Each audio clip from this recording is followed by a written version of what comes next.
I'm a firm believer that if there's nothing to say, you say nothing and just move on. So it's been quite some time that I've done one of these, but hello YouTubers, this is noobifier. CIG released a monthly report and I broke it down for you. We begin.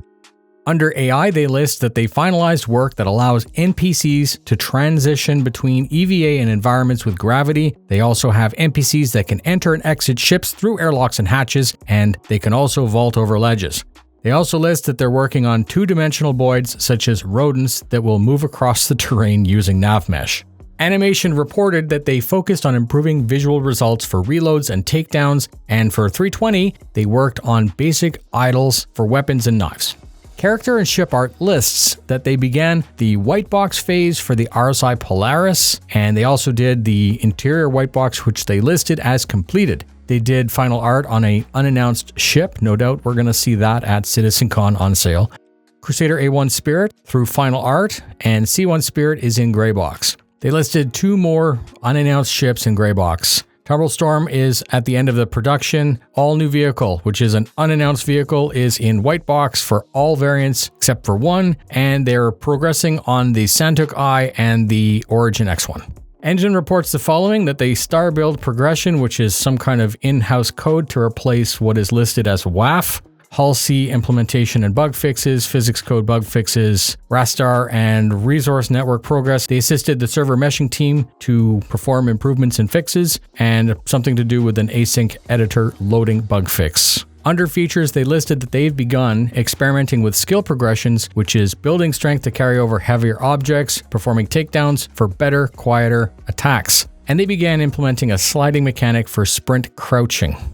Missions are working on ship trespass features, which is in Q&A testing. Retrieve consignment mission is in final review. Blockade runner global event is in progress. Cargo mission planning is completed, and it's now only relying on its reputation system. Code work began for a reputation system update, and that'll give player discounts on purchases such as items, refueling, and repairs. Reputation-based hostility for NPC orgs to attack and protect players. Graphics worked on Global Illum, basic implementation of temporal super resolution, AMD resolution API for Vulkan backend. This is all stuff that we've already heard about for years, but the most important part is bug fixes. In-game branding, which is your building assets for upcoming events, navigational signage for new Babbage, underground facility work, and pyro touch-ups. And then they listed under interactables that there's polish work for pyro consumables, shops, and props, and they created content for Subflare. Under lighting, once again, you have pyro polish and cleanup, and some new stuff for Orison. They listed some work on pyro rundown stations, improved signage around new Babbage, new content for the mission features team, pyro outposts have progressed, and improvements to pyro planets. They've also mentioned that derelict settlements have passed gray box, underground facilities are progressing.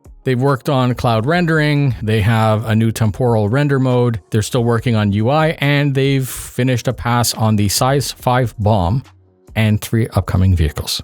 That's it. That's what you need to know. Thank you very much for spending your time with me. Fly safe, and I'll see you in the verse.